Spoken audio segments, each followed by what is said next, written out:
Hey everybody, this is Oliver the Ricketts. Welcome to the Goddamnit Hello podcast. You're about to listen to the 30th episode.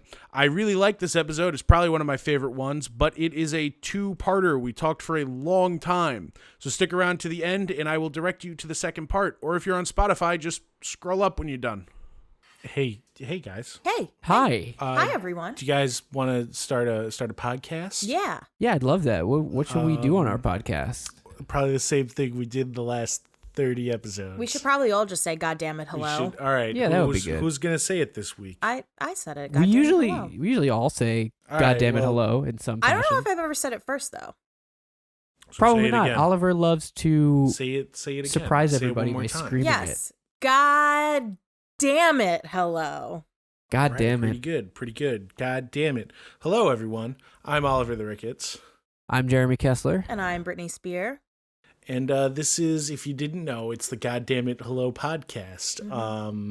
It says it right there. It says it right there. You can see it on I'm whatever not screen sure you're how looking you at. heard it if you didn't know. This is episode 30. Yeah, we're 30 years old now, 30. guys. 30. Hey. It's kind of a milestone. Hey. I'm just I saying will 30 is an actually be important 30 very age and an soon. important milestone to be. And we're 30 right now. 30 episodes, that is. Not 30 years. We haven't been doing this podcast for 30 years yet. No. The likelihood of us doing this podcast for 30 years Low. without one of us dying from stress, I think is low. I would agree low. Stress, we I would might- distress, but We might chances low, I replace agree. Do one. people die of stress? I'll be the first one. Oh, great. Podcast-related stress, though? Everything related stress, but the podcast will be what does me in. So we got kind of a plate in front of us. It's every 10 episodes we like to make a list, and we've noticed that sometimes we take a very long time to talk about our lists. Yes, and So- we just like numbers and counting. So what we're doing today is we're going to give you our top 10 albums of all time. I mean, we kind of all had a little bit of a different interpretation about what that meant. I went strictly music albums. I didn't do movie musicals or musicals, to that matter. I just did strictly music artists that I like to listen to and the top 10 albums of all time for me. Fair enough. I did this good. Just set our own ground rules for our lists. Yeah. I was more inclusive about, or I was open-minded about like a movie soundtrack being on my list. But I was much more restrictive on other things. I tried to keep it like one album per band. And I was really restrictive about like, it has to be an album created. It can't be like a greatest hits. It can't be like an awesome mix, which is just like a collection of songs. I also went by that policy I as well. disagree, but that's just for me. It didn't And you matter. have every right Didn't to. matter. What are your stipulations, Oliver? My stipulations were I made the list based on what I legitimately listened to, and then I went back and said, well, if I just talk about one band, that's not fun. Yeah. So then I remade the list. I will say my opinion on movie soundtracks is that an artist still put all those together to tell you a cohesive thing, similar to an album. But it didn't matter in the end because I didn't actually put any movie soundtracks or Spoilers. In which I would like to make an addendum that maybe at another point in time, not necessarily 40, but like another podcast of ours, we could do a movie musicals or a musicals list. I would love to do that because honestly, for me, it needs to be its own genre because I love too many musicals, too many movie musicals, and especially being a Disney fan, almost all Disney movies are musical movies. And I could just listen to them forever. So I purposely left them out because it totally would have suffocated my list if I tried to add in movie musicals in general. So agreed. But I also lined up with Jeremy a little bit in that although I didn't say no repeat bands, if I had a band that had 2 albums on the list, I tried very hard to find something else. The other rule that I set for myself is I tried to like really shy away from certain like, I don't want to say popular opinions, but I personally, for me, if I'm not adding anything to a conversation, I don't know why I'm speaking at all. So I tried to not put, for example, Dark Side of the Moon, which is considered by every person that exists to be like one of the greatest albums ever, and that's a me thing. That does not, well, and not to that's not to throw shade at anybody else for doing something Jeremy. like that, but like that's worth bringing up though, because it is best lists of all time, but these are just. It's the list of the best lists of all time. Sorry. It's the best albums of all time, but these are just albums that we listen to. And to me, that's almost like saying it could be the best song ever if it's not on a cohesive album that we've listened to in full chunks, then it doesn't qualify. Right. Like, for example, some people I'm sure would argue that, A Night at the Opera by Queen is one of the best albums that's ever been made. I personally don't have that on my list. That doesn't make it my list any less valid. It's just the top 10 albums for me. So that's what I feel like we need our listeners to know. And even more so, the Foo Fighters is one of my favorite bands of all time, as it is yours, and our song is a Foo Fighters song. Yeah. So I really was considering putting the album that it's on the list, and then I looked at the album, and none of them are, other than that song, are like my favorite Foo Fighters songs that I would listen to all at the same time. Right. So I don't listen to it as an album. It doesn't work. And that's the other kind of disclaimer is like, I don't listen to a lot of albums kind of as albums. Like, I listen more by artist, and I didn't have a lot of like, some of the things that I consider to be like my favorite artists ever didn't make this list because I don't have an album that full way through I like identify as an album and I know and like every song on that album because I just don't usually listen to music like that. I had a hard time with that too because there are a couple of artists on here that I consider to be like my favorite artists of all time. Yet the albums that I chose, because I did end up putting them on there, I felt that they deserved to be there. If I say this is my favorite band, at least one album by them I should be able to listen to front to back and say, yeah, this is a great album. So that's kind of like how I did it. It was almost like my favorite album by default because I felt like my favorite artist needed to be represented.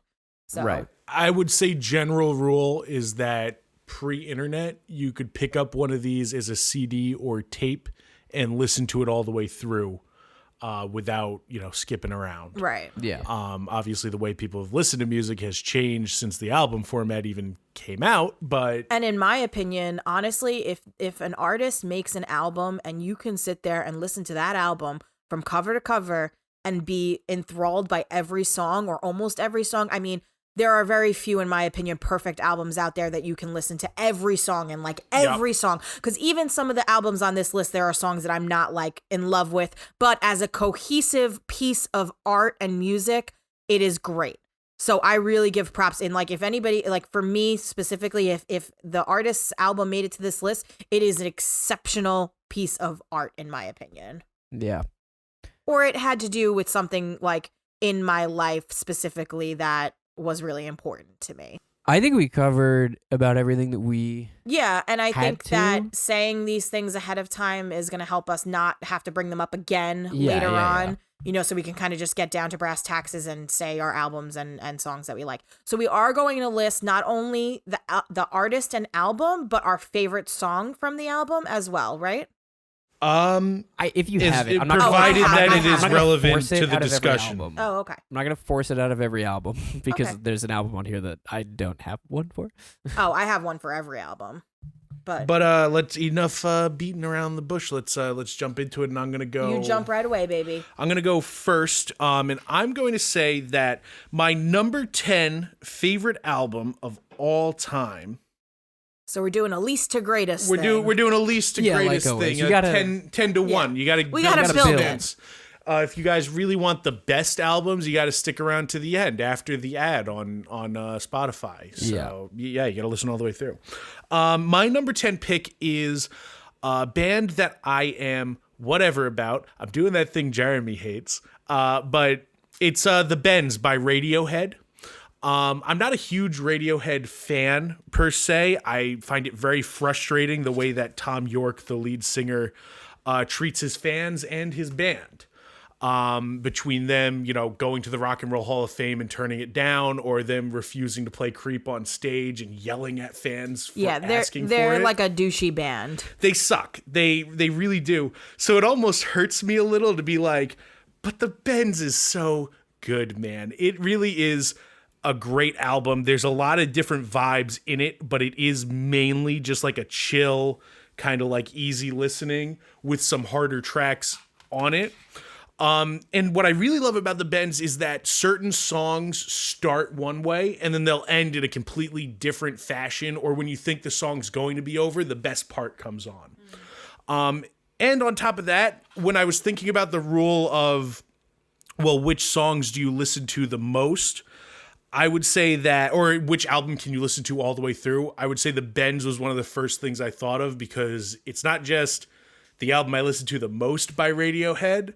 It is basically the only thing I listen to by Radiohead other than Creep and Karma Police, which are not on it. So as a quick number 10 slot, I'd like to throw the Bends into consideration. Please accept this pitch. We accept. I accept this pitch. Jumping into the Bends really fast before we move on, though, a lot of people know the album because of the song Fake Plastic Trees, which a lot of people love, and then certain people I know fucking hate that song. I think it's a beautiful song, but I would say the best song on the Bends is My Iron Lung, which really exemplifies all the reasons that I like the album, that it starts as one thing and it ends in a totally different space, which is kind of the opposite of Fake Plastic Trees, which was written to be a radio hit, so it plays like it's a radio hit. That was just my general thought on that. It was better when they weren't doing that. Fair enough. All right, I guess it's my turn. Number 10 album of all time. I hate saying that. It doesn't like feel right to say because it's such like a, I don't know. Anyway, what I put at number 10 is an album called High Visceral Part 1 by the Psychedelic Porn Crumpets. It's a fun name. I didn't run pick that the by band's me name. again. The band's name is called Psychedelic Porn Crumpets. I couldn't tell you why they're called that. It's a good album. It's it kind of swings back and forth between like a psychedelic rock, I think like a more hard rock type thing. I don't know. I'm actually not great with music genres, but run me through how you find a band like Psychedelic Porn Crumpets. Spotify recommends it to me. Spotify pulls me aside one day and goes, "Hey, I think we have this song that you'd really like, and it's called Found God in the Tomato, and you should listen to it." And I go, "Holy shit, this song is amazing. Let me listen to the rest of this album." Also, I don't know. Sometimes you just know people that know this, because our friend Ethan once was like, "I'm seeing Psychedelic Porn Crumpets in concert. Do you know them?" I'm like, "Yeah, I do." Did you actually, or did you just go? What? Did you actually know them, or did you just go with that conversation? No, I did know them. But that's the thing of like, that's such a weird name that I definitely would have went and looked them up if I didn't know them. Yeah, it's a good album. And Found God in a Tomato is the best song on the whole album, the one that I already mentioned. I don't know how much I have to say. I feel like number 10 slots in general are kind of like, well, this is good enough to be here, but not the meat of the list per se. The main thing to say is like, this is an album that sat in playlists of mine for like a while before I really decided to discover what it was all about. And I'm just really glad I did. I love this. It rocks the whole way through. I love listening to it. Way to be. Great. And turning it over, present to the class, please. Sure. So my number 10 album is From Under the Cork Tree by Fall Out Boy. And for them, like, I honestly like almost all of their albums up until like their more recent music, because their more recent music is actually dog shit, like in my opinion, especially compared to the music that they used to make. I understand that bands need to change and transcend and, do all that stuff. But I'm total purist. I love all their old stuff. And From Under the Cork Tree came out in 2005. So like, you guys could know the album or know songs on the album, but like, I was in high school when it came out. It was the thing to like go to the store and buy the album and have it and listen to it. So I remember when I was a sophomore in high school and I was making we were doing our float for homecoming, because I was on the float committee. So we were making our float for a float committee, and we had our little boom box outside while we were folding our tissue paper, and we were listening to From Under the Cork Tree from cover to cover, and it just that album will always be with me, you know. And I'll in some take capacity. you also, and again, I'd say this on the show a lot, but I'm about to date myself a little, but this is one of those like things. It had been out for a long time when I was discovering like, oh, I like music.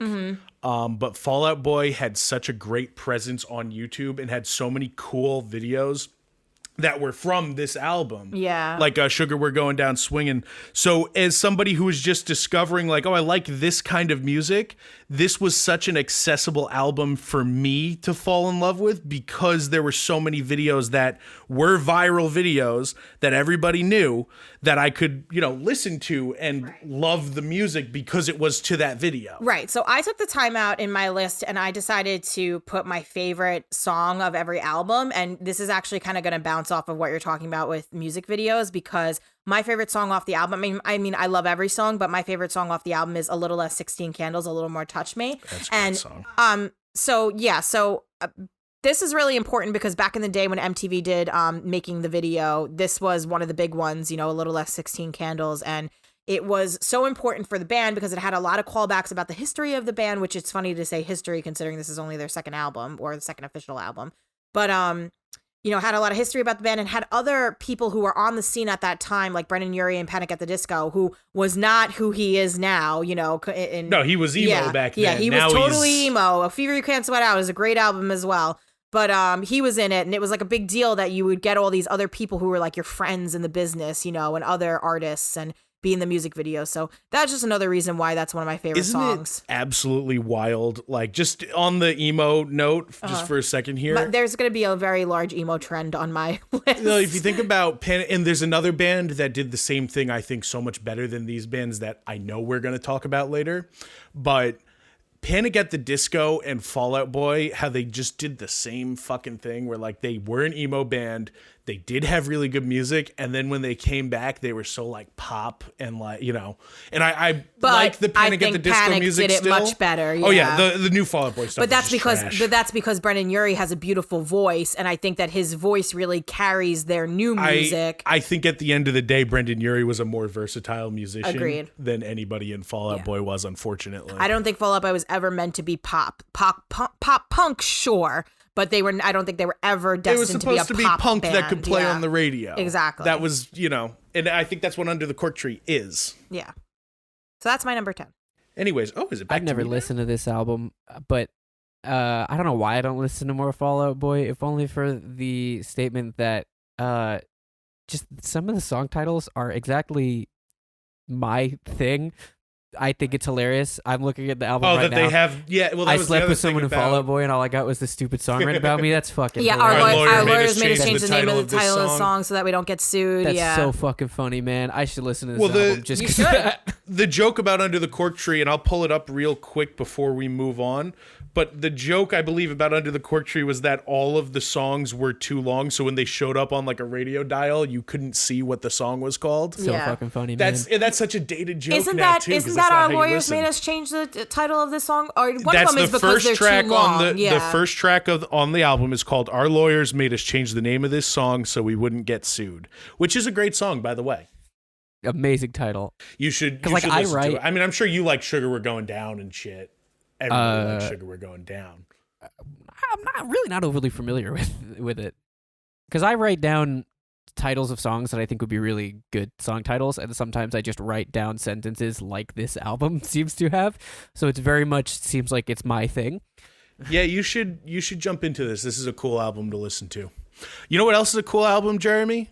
Tell me. I'll tell you what a cool album is. I think everybody universally agrees. Led Zeppelin II is a great album, Jeremy. Yeah. I really struggled with picking a Led Zeppelin album, period. Not because I didn't think they belonged on the list. They're one of my favorite bands of all time, and I still think that they are undisputed as, you know, best of all time. But all of Led Zeppelin's songs kind of blend together to me because I wasn't alive when the music was coming out. So to me, Led Zeppelin IV and Led Zeppelin II, it's very hard to tell what came when.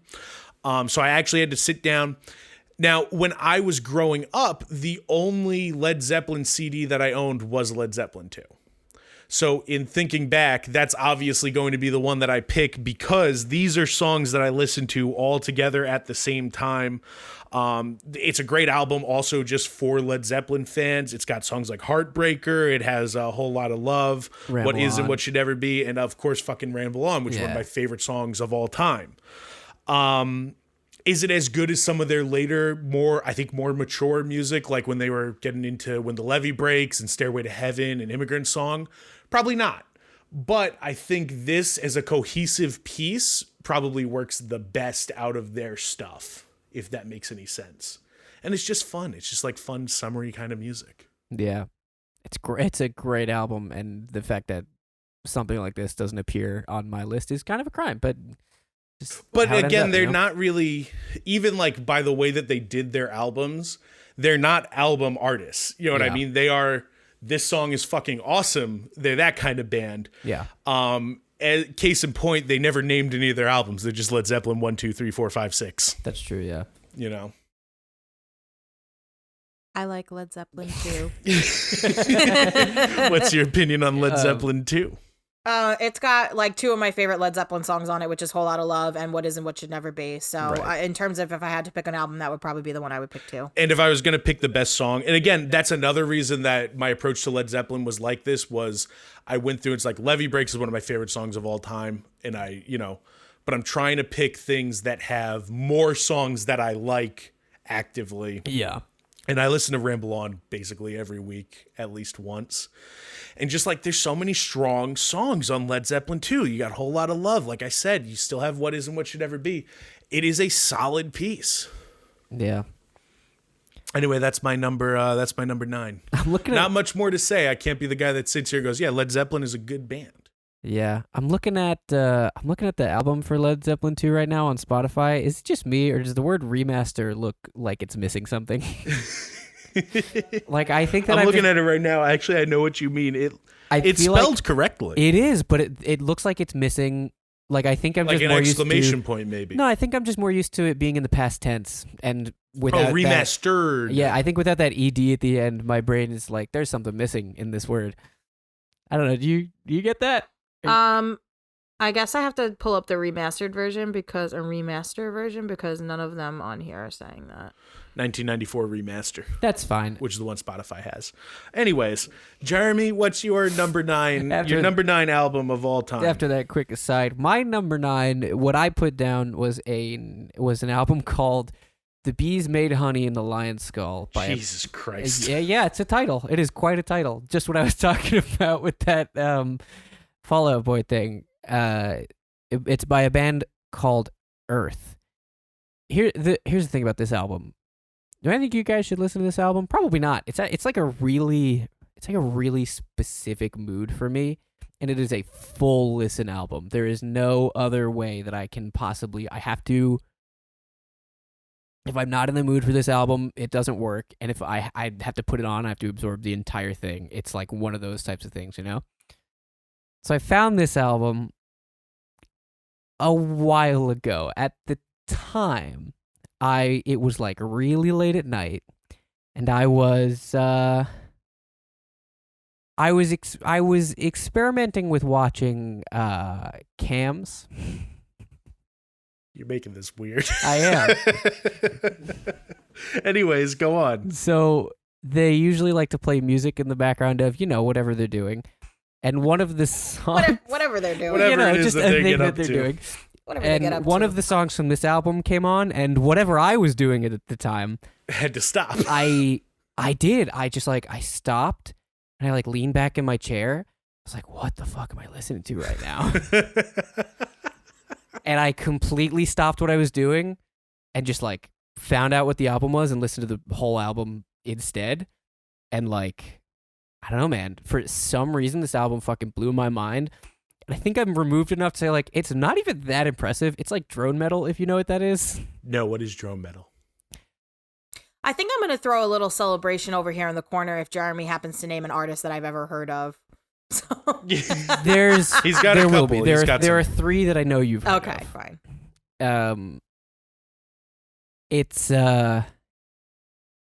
drone metal, if you're familiar with the concept of a noise droning on, kind of. I am familiar. Yes. I do have ears. I have been capable of hearing for a while. Yeah. I don't know. But that's what I'm talking about. Like, this is a specific mood. But if I put this album on, I don't know. Like, it does a lot for me. Not implying the things it does for me related to how I found it, but it's, I don't know. It's like it holds like a special place in my brain because like I can't, like, I don't even know what the fucking songs on this album are called because of how I usually listen to it. So I'm not gonna list a favorite song because, like, even if I pull it up right now and I look at what they are, I could not tell you what they sound like. I couldn't tell you which is which. But yeah, I don't know. Just it's a special thing. It's a special kind of, like, album to me. I think that's all I have to say. Brittany, what's your number 9? My number 9 album is another one. The vibe is very similar to number 10. But this is actually the first CD I ever purchased, like, consciously on my own. Like, in which I spent my own money to get it. I heard it on the radio and I needed to have it. And then this band quickly became my favorite band up until, I mean, like, they still are one of my favorite bands of all time. But the album is Ocean Avenue by Yellowcard. And this came out in 2003. So you guys were, like, seriously babies when it came out. Yeah, I grew up listening to this song as something that was already out and old. So I heard Ocean Avenue on the radio, and I heard the first song on the album, Way Away, on MTV on The Challenge, which, if anybody had ever seen that show back in the day. And I heard it and I was like, I love this. It has such beachy vibes and it's great. And I had to go out and buy the album. So here we are.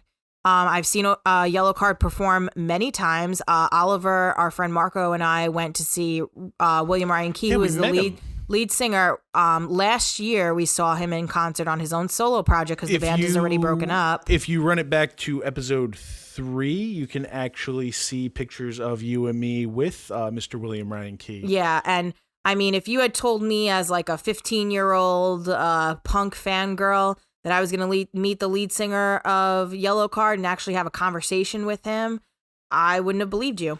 Because that's how much I love them. He was such a cool dude, too. And when we met him, I walked up to him like, hey, man, I listen to Rough Landing Holly basically every day. And instead, you know, like, some people have been like, oh, thank you or whatever. He, like, unabashedly went, oh, nice, me too. I'm like, that's cool. That's nice. He was very, very sweet. You know, I did tell him about, you know, my love for Yellowcard, and, you know, I've seen them perform maybe 6 or 7 times, maybe more. So this album really does mean a lot to me. It's only so low on the list because I don't listen to it as much anymore, but this is probably, in terms of an album that actually, like, means something to me, this is one of the highest ones. And I mean, sound wise, it kicks ass. It does, and every song on the album is good, and that's all I have to say about that. But I did pick my favorite, and that was 1 Year 6 Months, which is actually one of the more acoustic songs, and William Ryan Key sang it when we saw him live. I was actually going to say, funny enough, I didn't mean to interrupt, but you know, one of the things I really appreciated about him too is, like, a lot of times when bands like this end, when you start seeing them post band, they like to talk a lot of shit about the reason people like them, which is their band. And I didn't get that vibe from him at all. He seemed very aware, like, okay, I'm going to perform other songs, but I know people are here for Yellowcard. Yeah. And I'm happy and grateful for that. And I think that's the way to be. He did seem very grateful for the fact that people even came to see him and hear his music, and, you know, that they still love Yellowcard after all this time. Because everybody in the crowd was my age, you know, upwards of 20 everybody to 30, was there to know? hear him sing Ocean Avenue acoustic. Yeah. That's why we went to that show. Yeah, but it was great. So Ocean Avenue by Yellowcard, that's number 9 for me. Number 9. I don't think I've ever heard a song by Yellowcard. Yes, you have. You know Rough Landing Holly. There's no way you and I have been friends for so long and you've never heard. You know Rough Landing Holly. You know, it's funny. You used to even say, like, of course, I mean, like, you've heard Ocean Avenue. And then I was like, yeah, I have. And then one day a song came on. I was like, what fucking song is this? And I looked at it. It was Ocean Avenue. I was like, wait a minute. I've actually never heard this song before. Well, that means that you listened to it, though. Yeah, like, yeah. Well, what did you think, Jeremy? It didn't really stick to me that much. Well, I'm sorry to hear that. I'm sorry, yeah. You know what has stuck with me my whole life, and actually I got to go on story time here now, because this is, some would call an obvious pick. And I'm not going to be the guy to sit here and be like, yo, Pink Floyd's The Wall, which is my number 8 pick, is a good album, because everybody fucking knows that. But I will say that Pink Floyd's The Wall got me through a very hard time in my life, much like my number 1 pick in the period that I was listening to it. And for an album about isolation, this came into my life at a time when I was feeling very alone and very isolated. And while I think Pink Floyd songs and albums like Dark Side of the Moon are stronger, and I had a very hard time sorting between them, when this comes on now, I'm so nostalgic for the music and what the music meant to me at the time that I can't hold it up. With Dark Side of the Moon is better, and I'm very nostalgic about that too. In the first time I listened to that, that's one of the things that got me into music. But I probably would not have made it through without this album and all the things that it did for me. And because of that, Comfortably Numb is one of my favorite songs of all time. It gets so low seated on the list though, because I'm going to go ahead and say the first disc of this album is not good. It is okay at best, but if you look at the track listing, there's songs like Goodbye Blue Sky, One of My Turns, Don't Leave Me Now. They're not great songs. They're songs that people have said, oh, that's a great song because Pink Floyd did the song.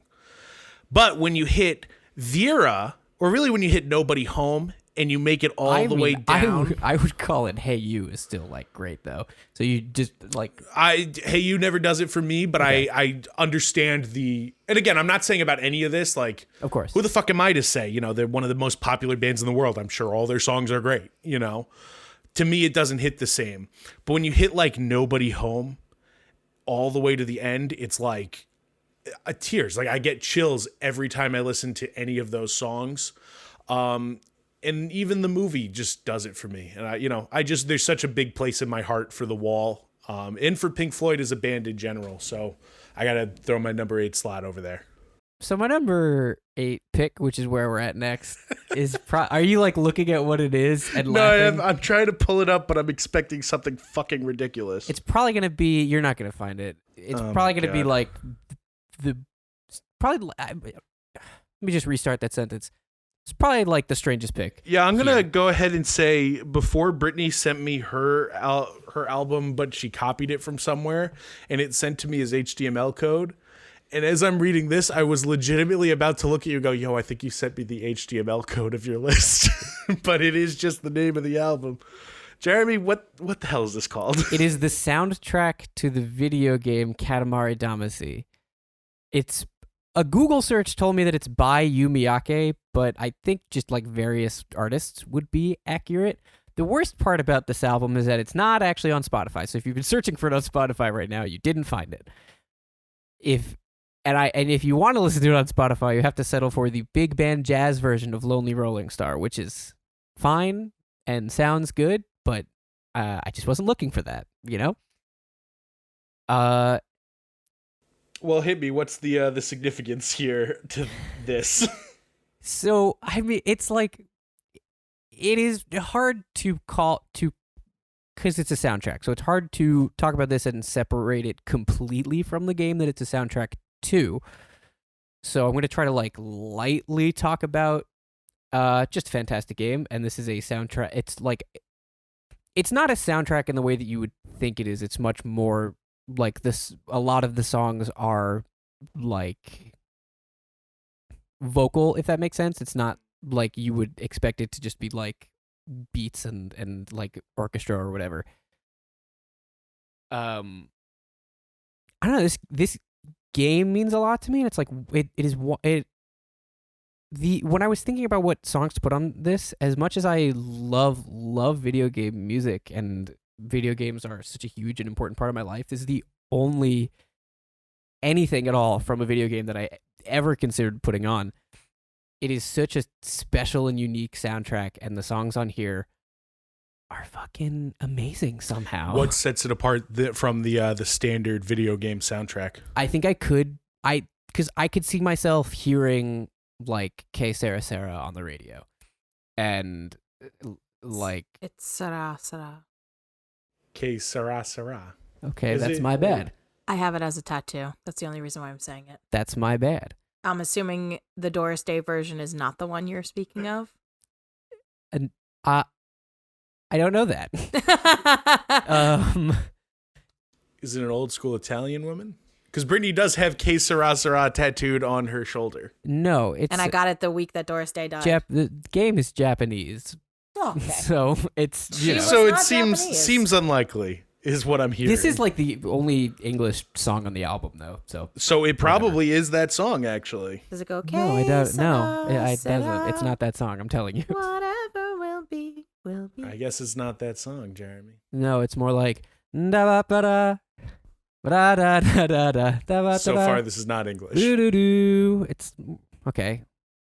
Well, que sera sera means whatever will be, will be. So I don't know if that has anything to do with what goes on in the song, but that's what it means, literally. But good pick. Where can people find this? Just YouTube. The soundtrack's on YouTube, and I would recommend it.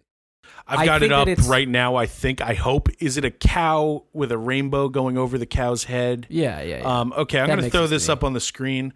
If you search up Katamari Damacy OST, you'll get the playlist, and that's how I got here. Cool.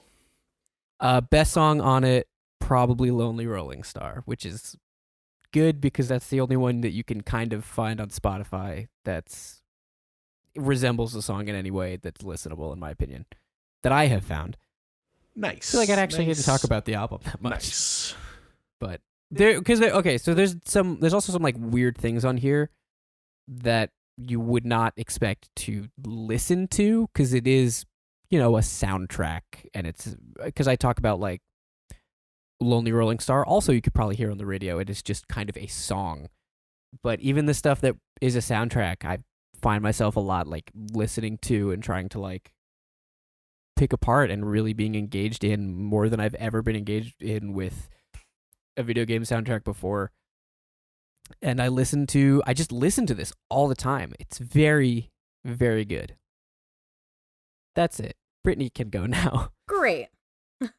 So, on a completely different note, something very accessible. Yes. So, my number 8 pick is Yeezus by Kanye West. And honestly, I think most people would argue that this is probably his weakest album. But in my opinion, that may be true. But I love the album as a whole. So, that's why it's on here. Kanye West is obviously a very controversial figure. He has been pretty much the entire time that I've been a fan of his. But I think that this is a case where I have to separate the artist from the art and just go with what I enjoy. And I enjoy his music. And we were just listening to it actually before we started. And we were playing Rummy 500 at the same time. And I was seamlessly playing and dealing cards and rapping every word, every lyric, every line in every song of it. And to me, that is why something is your favorite songs, favorite album. So I really love Black Skinhead on that album, and I also love Hold My Liquor. And I'll throw out about Yeezus.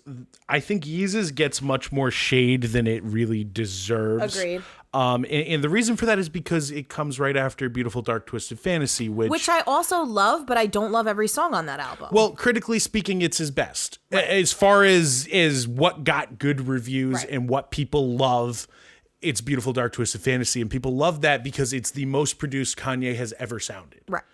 But Yeezus doesn't have the agenda to be super highly produced. If anything, like, I appreciate the fact that he did something a little more experimental and did something where he was almost like kind of more hardcore rapping over very like experimental kind of music. Well, yeah, he went back to sampling. He went back to, Kanye is, for better or worse, Kanye is a musician, and Kanye likes to break the mold of what he's already done. And it can be argued, and I would agree, that he is a musical genius. I mean, he is incredibly successful. I think he's a musical genius. He's a marketing genius. Yeah. And I would argue that this is probably one of his better works of art.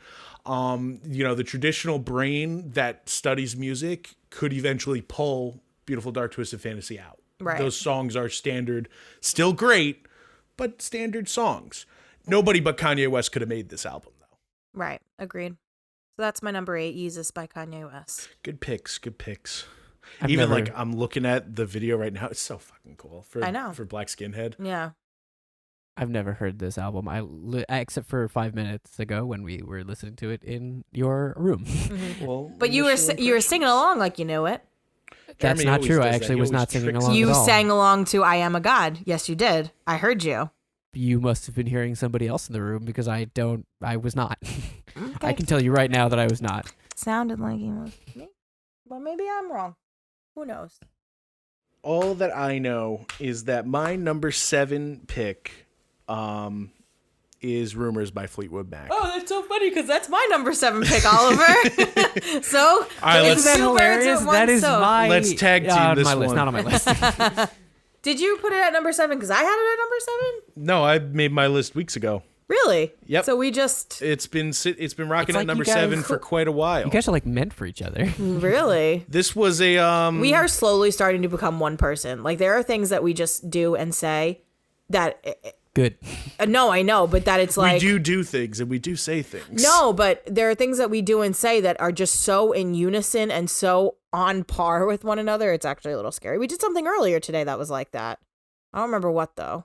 You know what? I do remember what it was. I think we were shit talking someone and we both went, but that's beside the point. Yeah, at the and same we were time. looking for the car, and I said, "Where's Charlie?"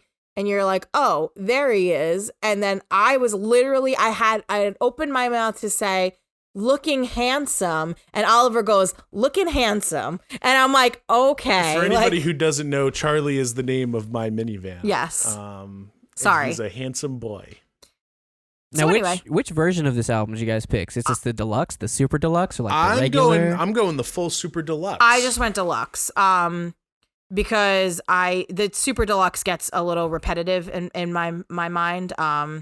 Because it's all the songs, live versions of the songs, and then demo versions of the songs, and it's just a lot. Yeah. I actually do really like listening to demo versions of my favorite songs. Yeah, I do too. But in terms of, I'm trying to think of this as listening to an album from start to finish. It just becomes a little bit too much, in my opinion. Fair enough. But it is a great album. Rumors is probably one of the most pivotal albums in the history of music. And you want to talk about people being artists and putting the art first. The amount of human suffering Yep. and drama that went into making Rumors, just like from a romantic standpoint for the band, because multiple members of the band, I'm not going to get into it because I'm not an expert on it. I just love the music, but multiple members of the band slept with each other and then Yep. broke up and then were sleeping with other members, but they all still somehow banded together and made a great album about sleeping with each other. Yeah, and that was the whole thing, is that art reflected life, and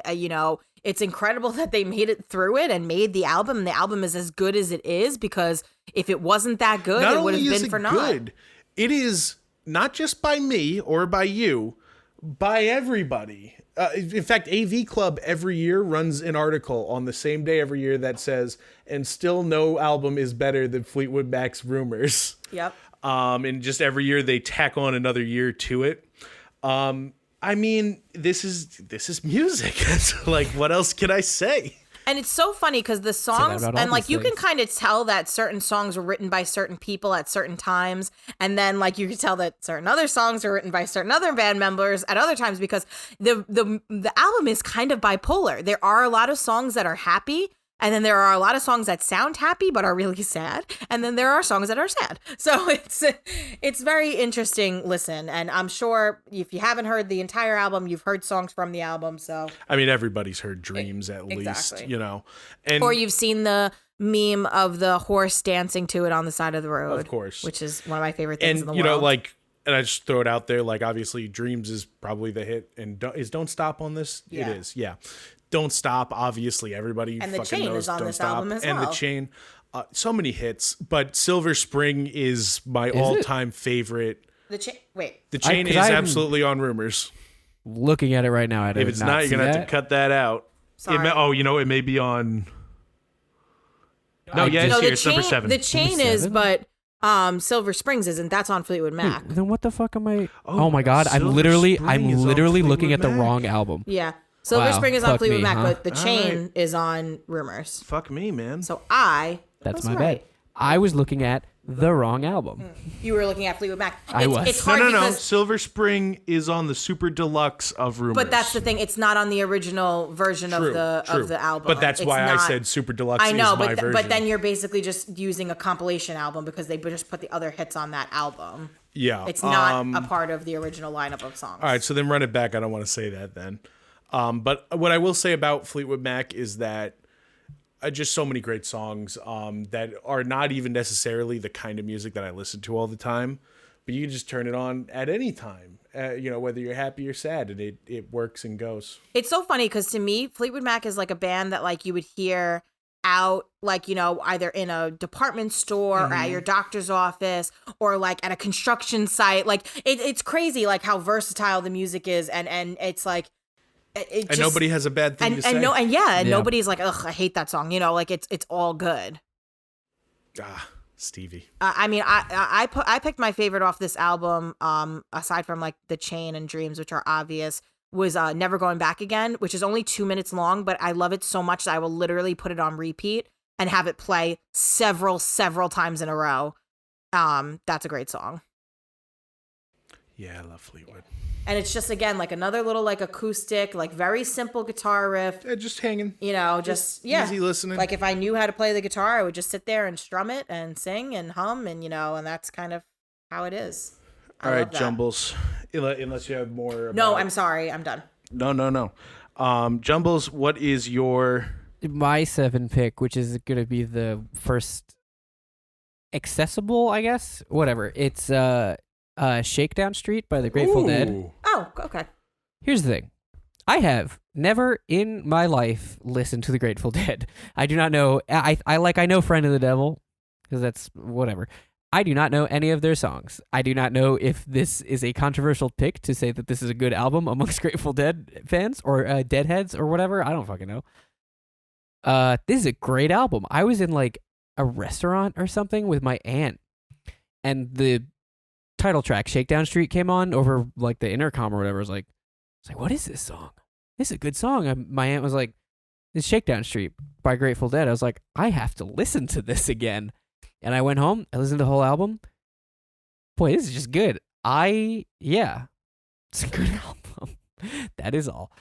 No, if you were going to say something. No, you'd be amazed. Like, I feel like a lot of people assume I'm really into the Grateful Dead because of other music that I listen to. Yeah. I've barely scratched the surface with them, so if this is a good jumping in point, I might take you up on this and listen to it all the way through.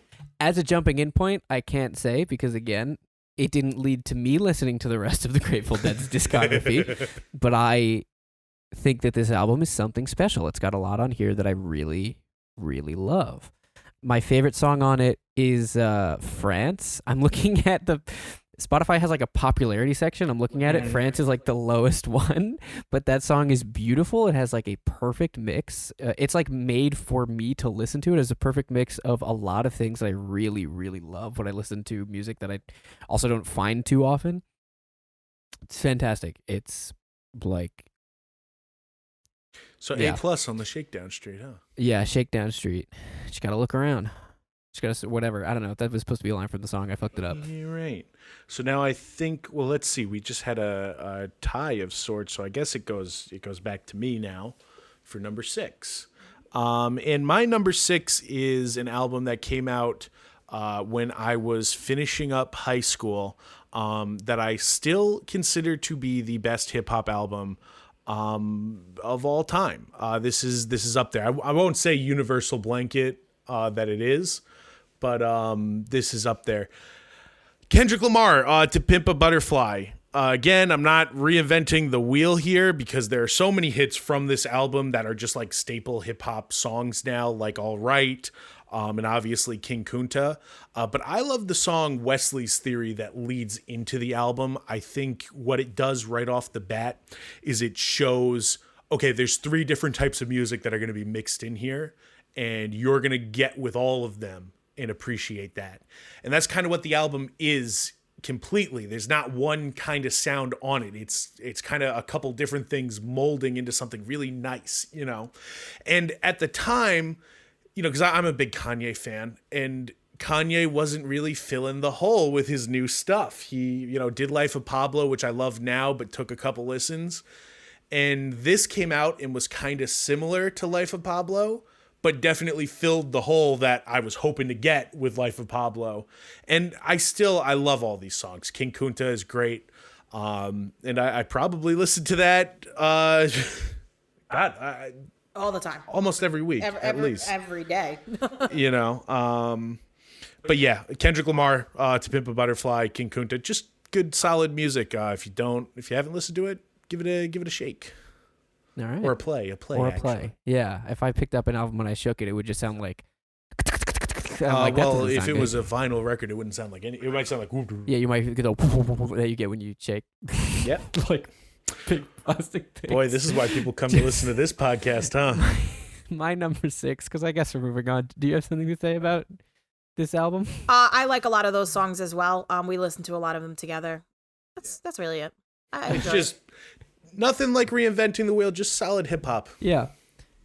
So my number 6 is Djesse Volume 2 by Jacob Collier.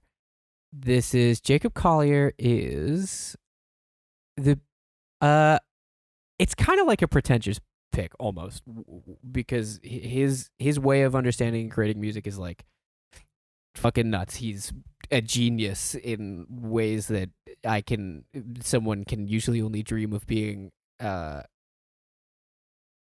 and why this album? It's my favorite one of his. I don't know why I said that. It's why this album? I like this album. Well, he does a lot of different things, and Djesse Volume 2 is focused into one of the things that he does, which is my personal favorite thing that he does. And this album is just like, there's no word to use other than beautiful. This is like absolutely like the space that this album puts me into. When I listen to it, it's like the harmony and the things going on here. I am obsessed with Jacob Collier, and I cannot wait for more music from him. And this is the peak of it so far for me. The best song on this album is, and I'm going to kind of combine two songs here, Anoit and Lua, which is to me kind of one song. They blend into each other intentionally, and I think live he does them together as if they're one song. So I just kind of, it's one song to me. That's all it is. It's a song I like slept on this album for a while because it comes right after Feel, which was my favorite song this album. Feel features Lianne La Havas. A name that you two would recognize in this podcast. Yes. He released a live recording of Lua, and it is one of the most like beautiful things I've ever heard. And I can't get enough of this album. I love it. And it's I hate like praising him because it's kind of like a pretentious pick because he does a lot of crazy. If you just like it, though. Yeah. Well, he does a lot of like things. He does a lot of crazy. He's like, yeah. I'm trying to put it into words like if a music theory fan would be like, wow, the stuff he does is insane, because it is. But even me who doesn't know, I do music the most out of anyone here, and I know fucking nothing about music, and this does everything for me. So, Brittany? My number 6, I'm sorry, I don't have much to say about that, Jeremy, but my number 6 is by what I will consider my favorite band of all time, and that is Drones by Muse. Muse is an insanely underrated and slept on band in America.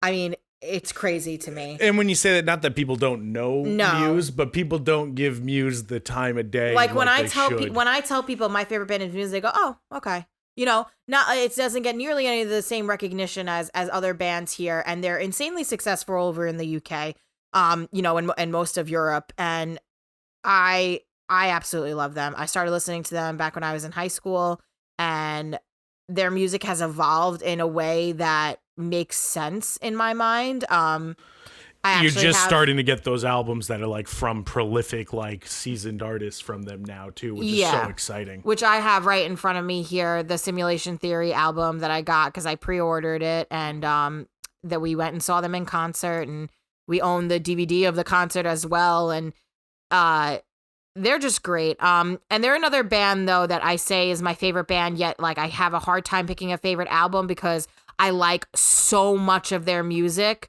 But, there are always going to be songs on certain albums or certain albums that just don't really do it for you. On the contrary, though, I feel like Drones, as I keep saying, cover to cover, is a great listen, and it tells a cohesive story. And it's very theatrical. So if you are into music, it's very much like a modern day Pink Floyd. They especially when you see them live. Especially when you see them live.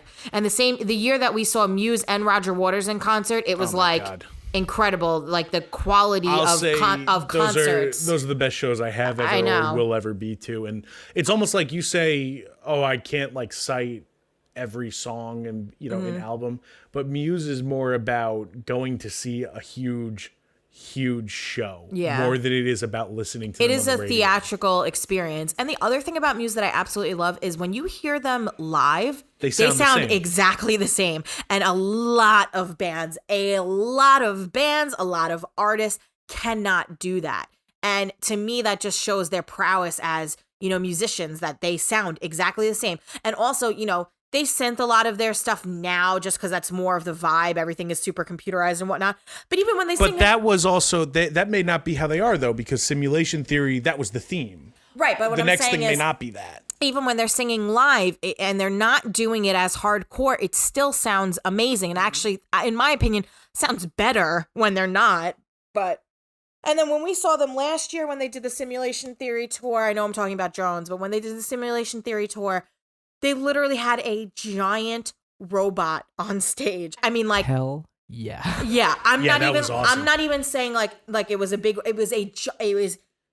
bigger than the stage. He was over them. They were fighting him with their guitars. It was so hardcore and amazing.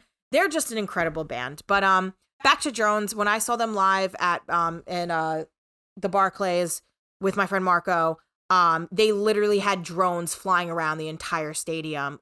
And it was just, this album is really something special. And the last song on the album is called The Globalist. And is that the last one or is it the second to last? I'm sorry. I gotta check myself now. It's the last. It's second to last. Yeah, because Drones is technically the last one, but it's really just like a choir singing. But so The Globalist is really the end of the album, and it's a longer song than most of the rest of the album, and I picked it as my favorite because it actually really has a good way of showing people who don't really listen to them how theatrical their music can be, and then Matt Bellamy comes in and starts singing, and it's just heavenly. So yeah, Drones by Muse. That's this was 6. One I was a little upset that this didn't wind up on my list and that I had other things, but it well, I won't say that, but it was close to being my number 10 slot. Yeah. Hey, thanks so much for watching. Part 2 is either listed in the description or it hasn't come out yet, but definitely check it out or stick around a week and watch it then. Thanks, everyone.